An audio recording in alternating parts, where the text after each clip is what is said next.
વિદ્યાર્થી મિત્રો, chapter number 11 biotechnology સિદ્ધાંત અને પ્રક્રિયા.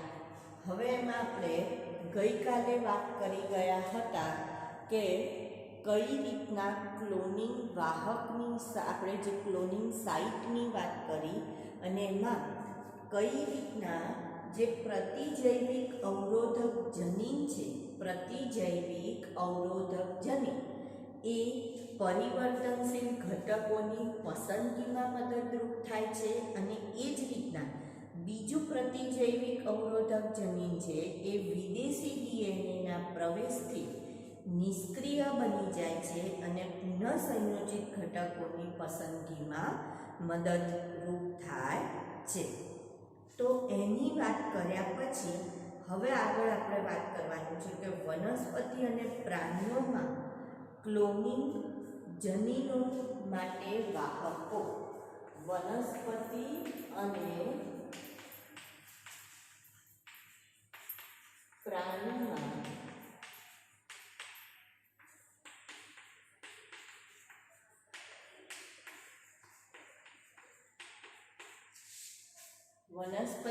અને પ્રાણીમાં ક્લોનિંગ જનીનો માટે વાહકો અથવા ક્લોનિંગ વાહકો. તો વનસ્પતિ અને પ્રાણીમાં પણ ક્લોનિંગ થાય છે એ આપણને ખબર છે, પણ એમાં વનસ્પતિ અને પ્રાણીઓમાં જનીનોને આપણે સ્થળાંતરિત કરી શકીએ એ આપણને કોના દ્વારા ખબર પડી? તો કે વાયરસ અને બેક્ટેરિયાના અભ્યાસ ઉપરથી ખબર પડી કે જેમ આપણે વાયરસમાં જનીનો સ્થળાંતરિત કરી શકીએ છીએ એવી જ રીતના વનસ્પતિ અને પ્રાણીઓમાં પણ આપણે કોઈ જુદા જુદા જનીન, ઇચ્છનીય જનીનને આપણે અંદર ઉમેરી શકીએ છીએ. હવે એમાં આપણને એક ઉદાહરણ અહીંયા આપેલું છે કે વનસ્પતિ, દ્વિદળી વનસ્પતિ માટે એગ્રોબેક્ટેરિયમ ટ્યુમિફેસિયન્સ, એગ્રોબેક્ટેરિયમ ટ્યુમિફેસિયન્સ, આ જે બેક્ટેરિયા છે એ દ્વિદળી વનસ્પતિમાં, આ બેક્ટેરિયા દ્વિદળી વનસ્પતિ માટે રોગકારક છે. કેવા છે? રોગકારક છે. અને શું રોગ કરે છે? તો કે આ જે બેક્ટેરિયા છે એનો ડીએનએનો એક ખંડ છે જેને ટીડીએનએ કહેવાય. ડીએનએનો ખંડ, તેના ડીએનએનો એક ખંડ જેને આપણે શેના તરીકે ઓળખીએ છીએ?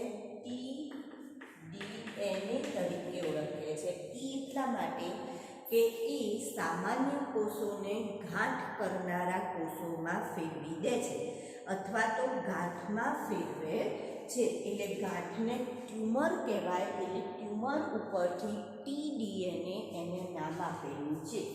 ટીડીએનએ જે સામાન્ય વનસ્પતિ કોષને શેમાં ફેરવી દે છે? ગાંઠમાં ફેરવે છે. શેમાં ફેરવશે? ગાંઠમાં ફેરવી દેશે. એટલે એને ટ્યુમર ડીએનએ અથવા તો જે ગાંઠ કરનારું ડીએનએ એના તરીકે ઓળખવામાં આવે છે. હવે આ જે ટ્યુમર ઇન્ડ્યુસિંગ પ્લાઝમિડ તરીકે આનો ઉપયોગ કરવામાં આવે છે. ટીઆઈ પ્લાઝમિડ તરીકે એનો ઉપયોગ કરી એને વાહકના રૂપમાં રૂપાંતરિત કરવામાં આવે છે. આ જે ડીએનએ છે એને ટ્યુમર ઇન્ડ્યુસિંગ પ્લાઝમિડ તરીકે આપણે શું કરીશું? તો કે આ જે ટ્યુમર ઇન્ડ્યુસિંગ પ્લાઝમિડ છે એને વાહક તરીકે ઉપયોગમાં લેવામાં આવે છે. અને જ્યારે એને વાહક તરીકે ઉપયોગમાં લઈશું તો શું કરવામાં આવે? તો કે એનું જે હવે આ જે છે આ ડીએનએ હોય, બરાબર, તો એના આ ભાગેથી કટ મૂકી દેવામાં આવે અને ત્યાં બીજું ડીએનએ જોઈન્ટ કરી દેવામાં આવે તો હવે આ જે ટીડીએનએનો ટુકડો છે, જે ગાંઠ કરનારો ભાગ છે, એ ભાગ દૂર થઈ જશે અને દૂર થઈ જશે અને બીજું ડીએનએ ત્યાં જોડાઈ ગયું. એનો મતલબ એ વાહક તરીકે વપરાવાના કારણે વનસ્પતિમાં રોગકારક રહેતું નથી, વનસ્પતિમાં એ રોગ કરતું નથી. તો આ રીતના એનો ઉપયોગ આપણે કરી શકીએ છીએ. એવી જ રીતના બીજું ઉદાહરણ આપણને આપેલું છે કે પ્રાણીઓમાં, આ વનસ્પતિનું ઉદાહરણ લીધું, ખબર પડી આમાં શું કહેવા માંગુ છું કે જે રોગ કરતું હતું એમાંથી શું કર્યું, જે રોગ કરનારો ભાગ હતો એ ભાગને કાઢી લીધો અને ત્યાં આપણે બીજું ડીએનએ જોઈન્ટ કરી દીધું. ધારો કે આ ટીડીએનએ હતું કે જે ગાંઠ કરતું હતો એટલો ટુકડો કાપી કાઢ્યો. ડીએનએ આખું ડીએનએ ગાંઠ નહોતું કરતું, એમાંનો કોઈ એક ખંડ ગાંઠ કરતું હતું. તો સપોઝ આ જે ડીએનએ છે, આખું ડીએનએ, એમાંથી આ જે ખંડ હતો, અહીંયા જે ખંડ હતો એ ખંડ ધારો કે આ રીતના આખું ડીએનએ જે છે એમાંથી માત્ર આટલો જે ખંડ છે એ ખંડ ટીડીએનએ છે. આટલો ભાગ શું છે તો કે ટીડીએનએ છે, જે શું કરે છે તો કે સામાન્ય કોષોને શેમાં ફેરવે છે, ગાંઠમાં ફેરવે છે. તો વૈજ્ઞાનિકોએ શું કર્યું કે આનો ઉપયોગ કર્યો અને પેલા રિસ્ટ્રિક્શન એન્ડોન્યુક્લિયસને શું કહ્યું, ક્યાંથી કટ મૂકવાનું કહ્યું, અહીંથી કટ મૂકવાનું કહ્યું. તો આ આખા ડીએનએમાંથી ટીડીએનએ ટુકડો કાઢી કાઢ્યો. હવે જ્યારે ટીડીએનએ ટુકડો કાઢી કાઢ્યો ત્યારે આપણને હવે જે ડીએનએ મળશે એ કેવું મળશે તો આ રીતનું ડીએનએ મળે છે. બરાબર, આ રીતનું ડીએનએ આપણને પ્રાપ્ત થશે અને આમાં ટીડીએનએ છે જ નહીં, તો એનો મતલબ આ ટ્યુમર કરશે નહીં, રોગ કરશે નહીં. અને આની જગ્યાએ હવે એ લોકો શું કરશે તો કે પેલું ઈચ્છિત જનીનવાળું ડીએનએ ત્યાં જોઈન્ટ કરી દેશે. એ ભાગ ખાલી તો રખાય નહીં, તો ત્યાં બીજું ડીએનએ, નવું ડીએનએ ત્યાં શું કરશે, જોઈન્ટ કરી દેશે, જોડી દેશે. એટલે આ પુનઃસંયોજિત ડીએનએ થઈ ગયું. તો આવી રીતના રોગકારકને જ વાહક તરીકે ઉપયોગ કર્યો. જેમ કે ધારો કે આપણે કહીએ કે આપણા ઘરમાં કોઈ એવું હોય કે જે તમને દરેક બાબતમાં નકાર જ કરતું હોય, દરેક બાબતમાં ના જ પાડી દેતું હોય.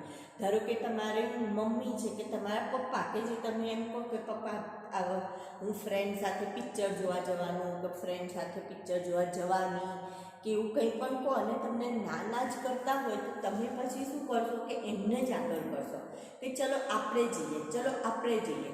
તો જેમ એમને આગળ કરીને તમે લઈ જાઓ એવી જ રીતના અહીંયા શું કર્યું તો કે ટીડીએનએને જ કાઢી કાઢ્યું અને એને શેના તરીકે ઉપયોગમાં લીધું તો કે વાહક તરીકે ઉપયોગમાં લીધું.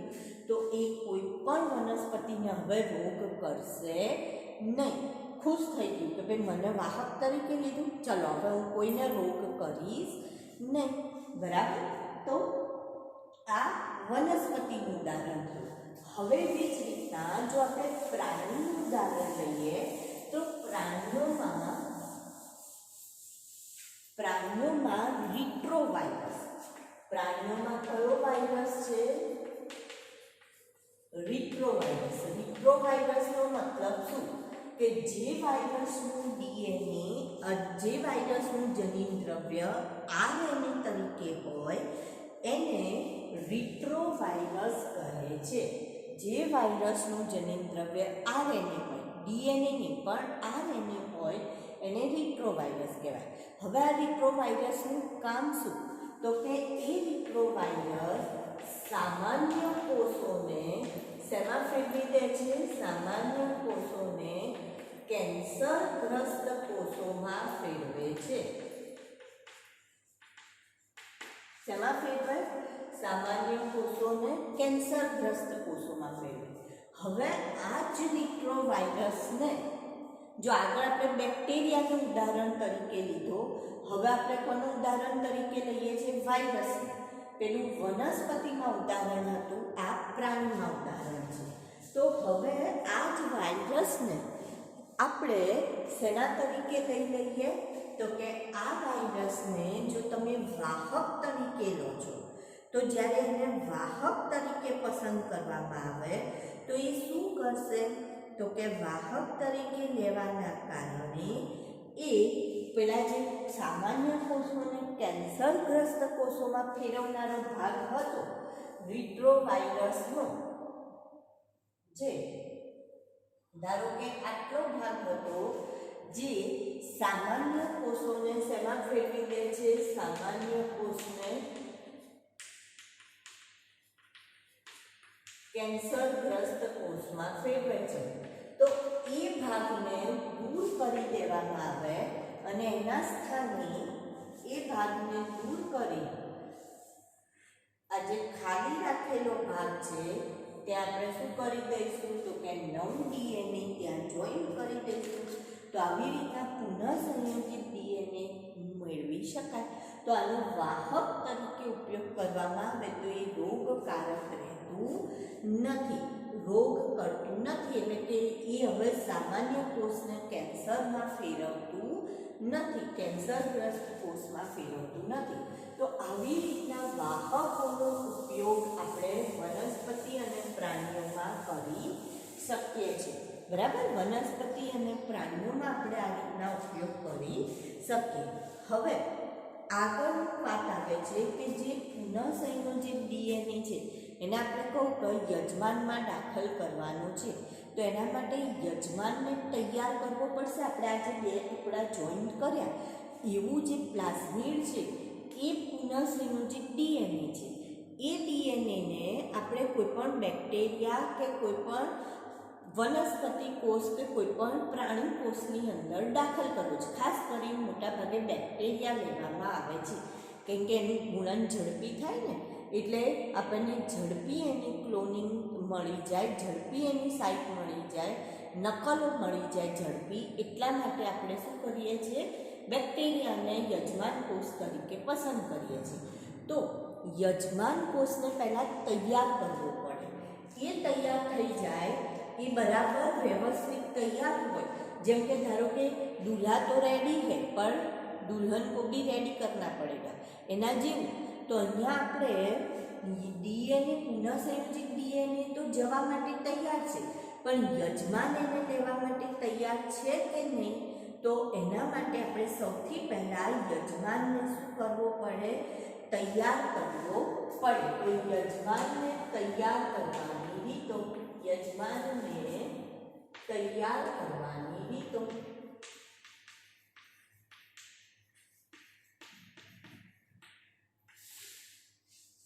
तो पहलू तो सक्षम यजमान ने सक्षम बनावो पड़े.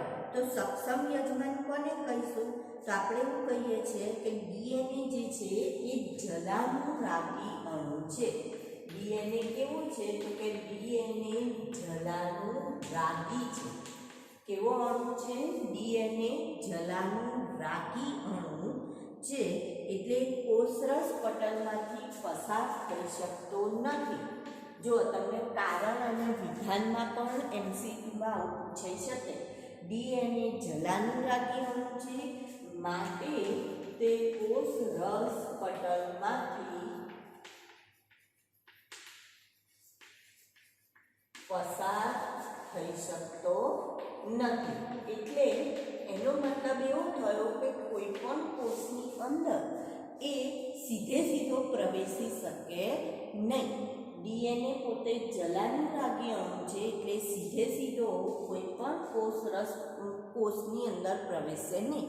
કારણ કે વનસ્પતિ કોષ હોય, પ્રાણી કોષ હોય કે બેક્ટેરિયા હોય, તો દરેકમાં કોષરસ પટલનું આવરણ તો હોય જ, એટલે એની અંદર પ્રવેશી શકતો નથી. તો એના પ્રવેશ માટે બેક્ટેરિયાને પ્લાઝમિડને સ્વીકારવા માટે એને સક્ષમ બનાવવો પડે.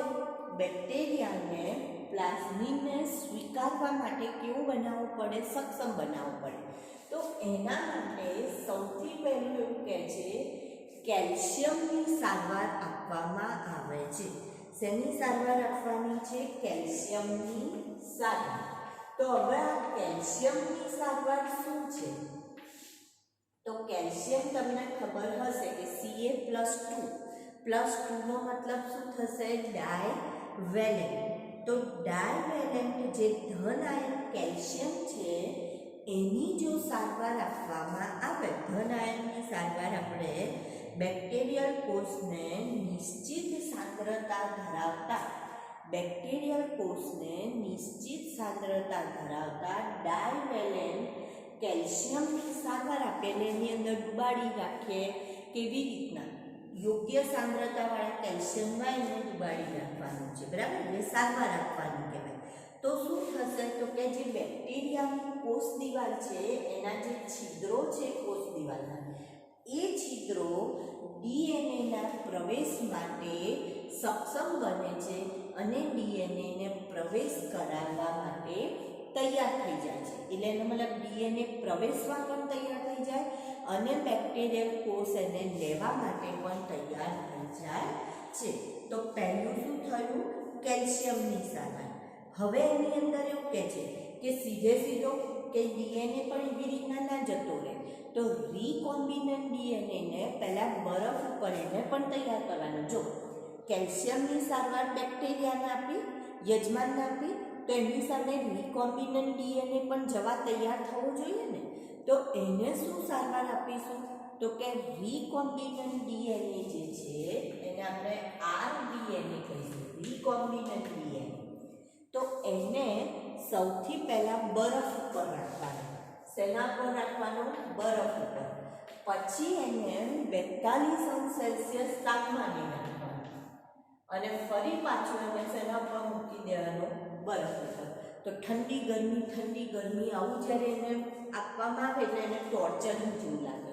એટલે એને એમ થાય કે હવે મારે ગયા વિના છૂટકો નથી. અને જે પેલા કોષ દિવાલમાં છિદ્ર પડ્યા હતા એ છિદ્ર દ્વારા એ યજમાનમાં પ્રવેશી જશે. તો એમ એને બેક્ટેરિયા સ્વીકારવા તૈયાર થઈ જશે અને આરડીએનએ અંદર જવા માટે તૈયાર થઈ જશે. એટલે પહેલું આવું કેલ્શિયમની સારવારની વાત આવે છે. બીજું એવું કહે છે સૂક્ષ્મ અંતઃક્ષેપણ.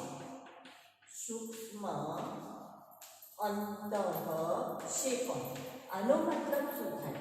તો ઇન્જેક્શન જે આપણે કહીએ ને, ઇન્જેક્શન. અંતઃક્ષેપણનો મતલબ ઇન્જેક્શન, માઇક્રો ઇન્જેક્શન. તો જે પુનઃસંયોજિત ડીએનએ છે એને, એટલે આ ડીએનએને પ્રાણી કોષના કોષ કેન્દ્રમાં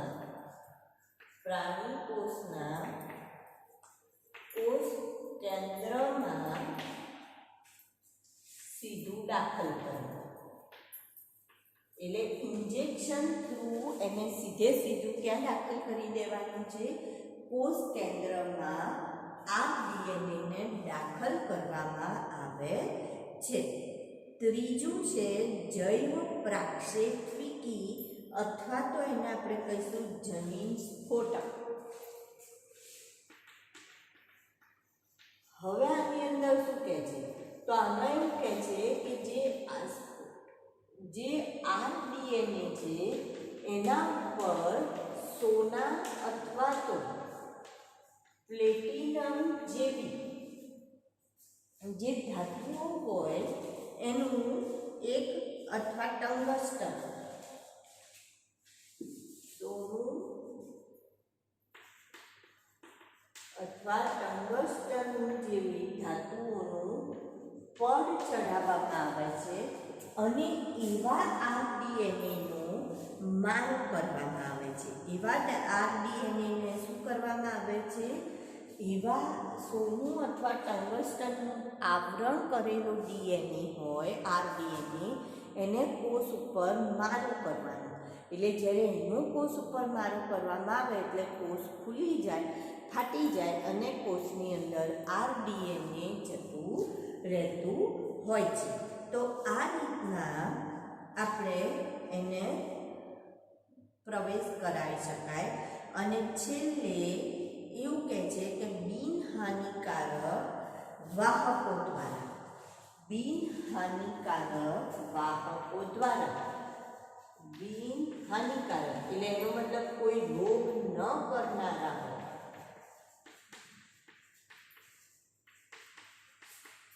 કોઈ પણ પ્રકારનો રોગ ન કરનારા હોય તેવા વાહકો દ્વારા RDNAને લઈ જવામાં આવે અને એને કોષની અંદર મૂકી દેવામાં આવે છે.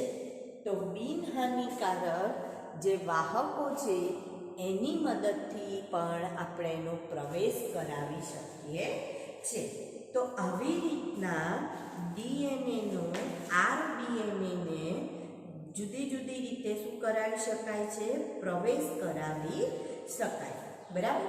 તો હવે જે આપણે આખી વાત જે કરી ગયા એને ફરીથી અહીંયા રિપીટેશન આવશે. હવે આખી જે વાત છે, આખી વાતમાં આપણે પહેલાં શું કહ્યું કે રિસ્ટ્રિક્શન એન્ડ પહેલાં ડીએનએને ઓળખવાનું, શોધવાનું, એ ડીએનએ ઉપર એને શુદ્ધ કરવાનું, એને જે છૂટું પાડીએ ડીએનએ લાવીએ આપણે એને શુદ્ધ કરવાનું. શુદ્ધ કર્યા પછી કાપ મૂકવાનું.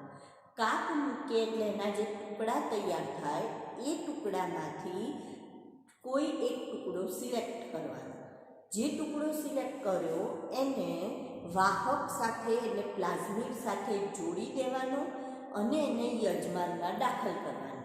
જ્યારે આપણે એને યજમાનમાં દાખલ કરીશું તો એ પછી એની ક્લોનિંગ થશે અને એની કોપી તૈયાર થશે, નકલો તૈયાર થશે, જેનું આપણે પહેલાં નાના પાયે ઉત્પાદન કરીશું, પછી મોટા જથ્થામાં ઉત્પાદન કરી વિતરણ કરવામાં આવે છે. એટલે પહેલાં પરીક્ષણ કરવાનું અને ત્યાર પછી એનું વિતરણ કરવામાં આવે. ધારો કે તમે કોઈ વેક્સિન બનાવો છો, કોઈ દવા બનાવો છો, તો એ આ રીતના દવા બનાવવામાં આવે અને પછી એનું વિતરણ કરવામાં આવે. તમને ખબર હોય તો કેટલીક દવામાં તમને એવું કહે છે, ડૉક્ટર ડોઝ લખી આપે છે કે આ દવા તમારે સવાર સાંજ લેવાની. કેટલીક દવા એવી કહે છે ડૉક્ટર કે આ દવા તમારે સવાર, બપોર, સાંજ લેવાની. તો આ કઈ રીતના નક્કી થાય? તો જે આપણે હમણાં જોયું હતું, પેલા વાહકની મદદથી જોયું હતું PBr322, તો એમાં આપણે જોયું હતું કે જ્યારે પેલું એમ્પિસિલિન ટેટ્રાસાઇક્લિનવાળો ભાગ કાઢવામાં આવે છે અને પછી એને એમ્પિસિલિનવાળા માધ્યમમાં ઉછેરવામાં આવે તો હવે પેલો ટેટ્રાસાઇક્લિન અવરોધક ભાગ નથી, તો માટે એમાં એની વૃદ્ધિ થતી નથી. તો જો એમ્પિસિલિન અવરોધક હોય એટલે કે એમ્પિસિલિન પ્રતિજૈવિક દ્રવ્યવાળાની જ વૃદ્ધિ થશે, ટેટ્રાસાઇક્લિનવાળાની થતી નથી. હવે જો આપણે ટેટ્રાસાઇક્લિનવાળો ભાગ રાખીએ અને એમ્પિસિલિનવાળો કાઢી કરીએ તો એમ્પિસિલિનવાળા માધ્યમમાં વૃદ્ધિ થશે નહીં.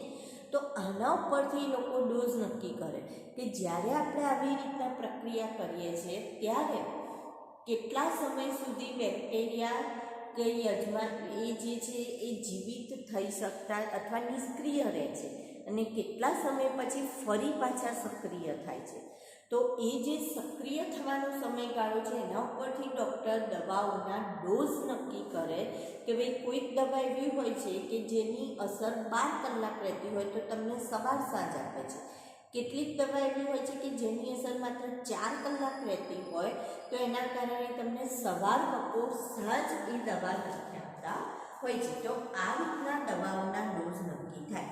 તો હવે જે આખી પ્રક્રિયા આપણે જોઈ ગયા એ જ પ્રક્રિયાનું ફરીથી આપણે ત્યાં વિવરણ આવશે કે કઈ રીતના પહેલાં આપણે ડીએનએને પસંદ કરીશું, ત્યાર પછી એનું અલગીકરણ, એને કઈ રીતના કાપીશું, પૃથક્કરણ કરીશું અને કાપ્યા પછી એનો આપણે શુદ્ધિકરણ કર્યા પછી યજમાનમાં કઈ રીતના દાખલ કરીએ છીએ.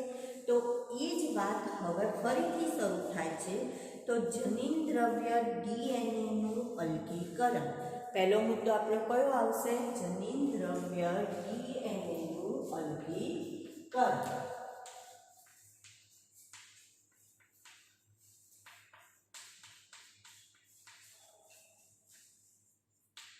તો મોટા ભાગના જે સજીવ છે એની અંદર આપણને જનીન દ્રવ્ય તરીકે શું જોવા મળે છે? તો કે ડીએનએ જોવા મળે છે. મોટાભાગના સજીવોમાં જનીન દ્રવ્ય તરીકે ડીએનએ આવેલું હોય છે. હવે આ જે ડીએનએ છે એને રિસ્ટ્રિક્શન એન્ડોન્યુક્લિયસ વડે કાપવામાં આવે છે. તો જ્યારે ડીએનએને કાપીને આપણે લઈશું ત્યારે એ કોષ કેન્દ્રમાંથી જ્યારે એને બહાર કાઢીશું ત્યારે એની સાથે કોષને તોડી જ્યારે આપણે એને બહાર કાઢીએ છીએ ત્યારે ડીએનએની સાથે ડીએનએ એકલો નથી હોતો, એની સાથે આરએનએ હોય, પ્રોટીન હોય છે, લિપિડ હોય, પોલિસેકેરાઇડ, આવા બધા જ દ્રવ્યો એની સાથે હોય છે. ડીએનએ એકલો કોષની બહાર નથી આવતો, આ બધું જ એની સાથે હોય છે. બરાબર? ડીએનએ ની સાથે જ્યારે ડીએનએ ને કોષમાંથી બહાર કાઢવામાં આવે તો એની સાથે આપણને આટલા દ્રવ્યો જોવા મળે. તો આ બધાને પહેલાં શું કરવા પડે? દૂર કરવા પડે. તો જો લિપિડને દૂર કરવું હોય તો એના માટે આપણે કયો ઉત્સેચકની સારવાર આપવી પડે? તો કે લાઇપેઝની સારવાર આપવી પડે. જો પ્રોટીનને દૂર કરવો હોય તો એના માટે પ્રોટીએઝની સારવાર આપવી પડે. આરએનએને દૂર કરવો હોય તો રિબોન્યુક્લિએઝ, આરએનએને દૂર કરવા શેની સારવાર આપીશું? રિબોન્યુક્લિએઝની સારવાર આપીશું. એવી જ રીતના પોલિસેકેરાઇડને દૂર કરવું હોય તો એના માટે ઉત્સેચકની સારવાર આપવી પડે. હવે જો ફૂગ હોય અને એમાં આપણે જો ડીએનએ ફૂગમાંથી જ્યારે ડીએનએનું અલગીકરણ કરીએ તો ફૂગની કોષ દિવાલ કાઇટિન મિશ્રિત સેલ્યુલોઝની બનેલી હોય તો એનો મતલબ એને આપણે કાઇટિનેઝની સારવાર આપવી પડે. જો ફૂગનો ડીએનએ દૂર કરીએ તો ફૂગના ડીએનએની શેની સારવાર આપવી પડે? કાઇટિનેઝની સારવાર આપવી પડે. એ જ રીતના જો વનસ્પતિ કોષ હોય તો એની કોષ દિવાલ શેની બનેલી હોય? સેલ્યુલોઝની બનેલી હોય તો એને શેની સારવાર આપવી પડે? તો કે સેલ્યુલેઝની સારવાર આપવી પડે છે. અને જો બેક્ટેરિયા હોય તો એને લાઇસોઝાઇમની સારવાર આપવી પડે છે. શેની સારવાર આપવી પડે? લાઇસોઝાઇમ.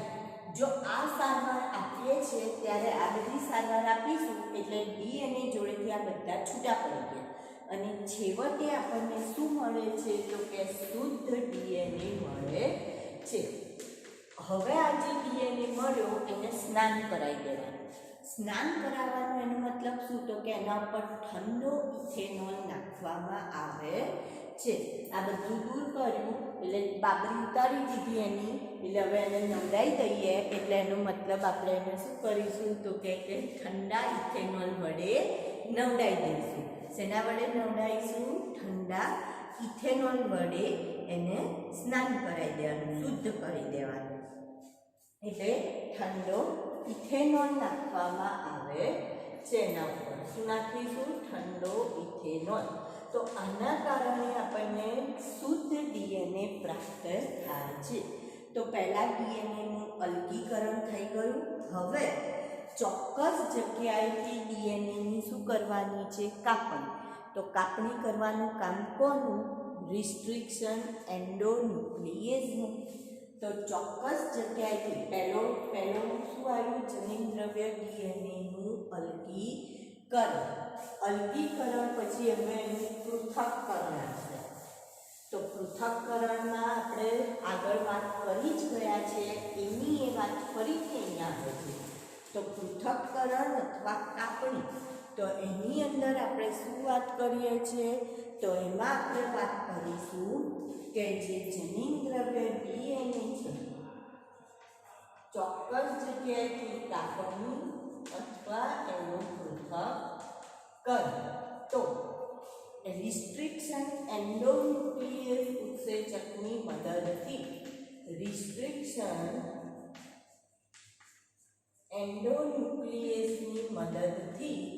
ચોક્કસ જગ્યાએથી એને કાપવામાં આવે છે. હવે જેટલા ટુકડા છે એ બધાને ઇલેક્ટ્રોફોરેસિસ જેલમાં ભરવામાં આવે છે, જેમાં જે આ ડીએનએ છે કેવો વીજભાર ધરાવે છે? ઋણ વીજભાર. તો પેલો અગારોસ જેલ ઉપર ધન વિદ્યુત ભાર તરફ એને આકર્ષિત કરાય છે.